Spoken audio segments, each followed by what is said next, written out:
guys, welcome back to our channel, and this week it's just me, but Summer will be in the video next week.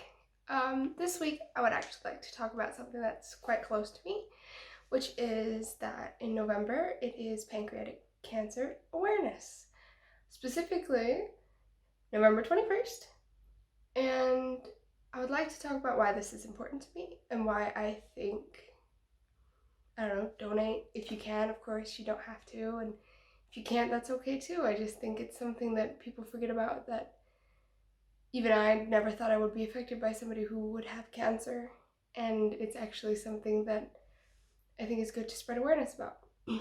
So, my grandma died of pancreatic cancer in March 2017 on the date of March 27th. Really bad at remembering that date. And it is estimated that the life stance of a person when they are diagnosed is usually about 5 years, which means my grandma probably suffered for 5 years. Pancreatic cancer is in the top 10 for being the most deadliest cancer because you can't treat it like most cancers where you can get chemo and it'll kill the cells and then you're done.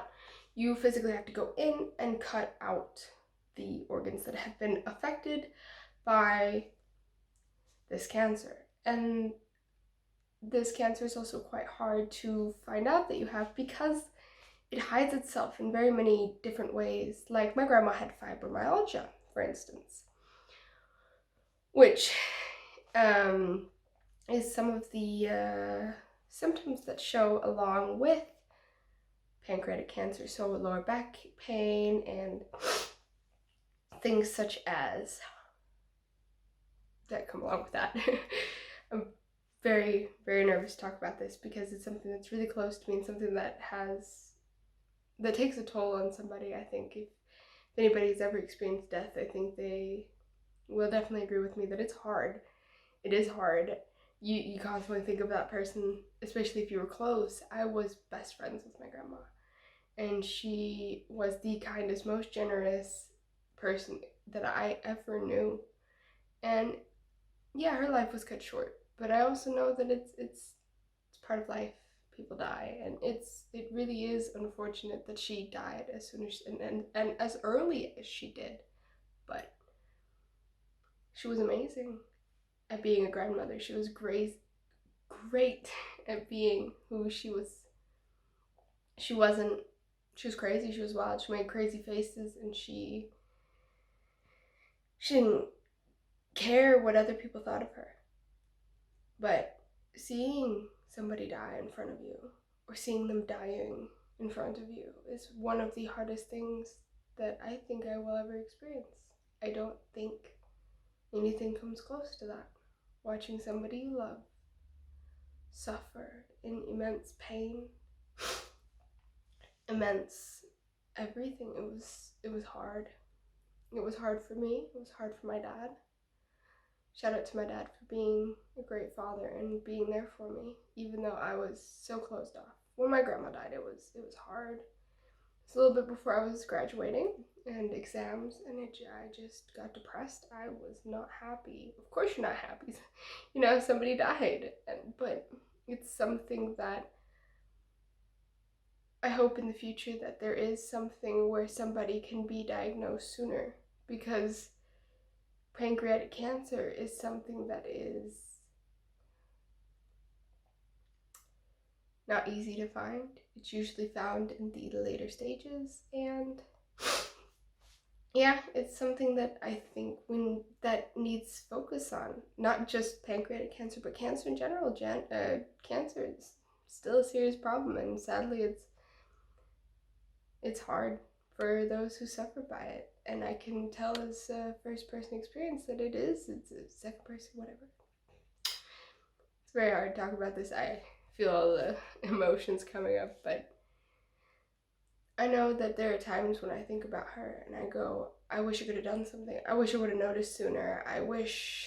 But it's also not just me, it's also on the doctors. She was misdiagnosed, which is very, very common amongst those who have pancreatic cancer.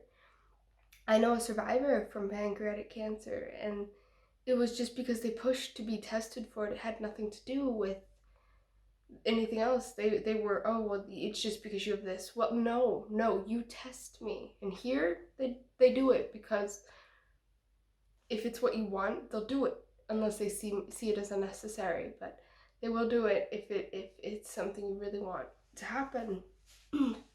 But no, my grandma was amazing, and she lived an amazing life. And I sometimes wish she was still here. I think everybody does with their loved ones, but I hope that I will be able to pass on everything that she's ever done for me. And yeah, she's probably someone I would consider to be an inspiration, because she fought as hard as she did. She fought 5 years without knowing it, you know? Really shows some strength when she's fighting something she doesn't even know she has. But I definitely am proud to say that, she was my grandmother. She was mine. She wasn't anybody else's grandmother. It's her only grandchild. But I do know that she's probably proud of me. I hope so. But it's something that, it weighs heavily on you when people die, is that you think, well, are they proud of me? Am I making them proud?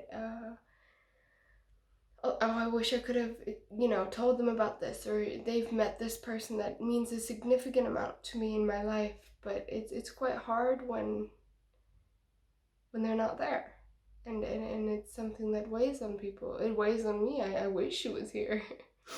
But you know what? I'm so happy that she is not in pain anymore. It's something that I think, as I grew up and realized that, as you grow up, you realize a little bit more as you're an adult. And like my parents' divorce, for instance, I was really angry about it. But hey, you know what? They're happy, and you know what? That is the most important thing.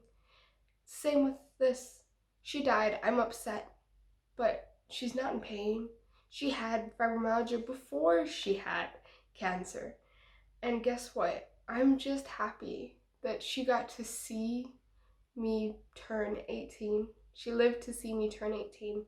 She lived to see my dad's last birthday, and then, not his last, but the last one for her. And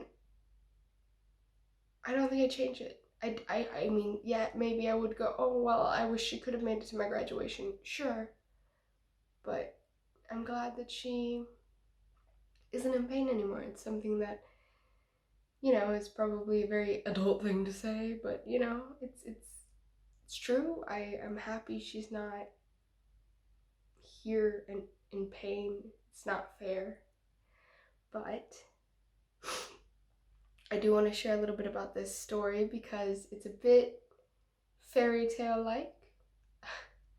The last thing my grandmother ever said to me was that she loved me. Just love you. Those two words.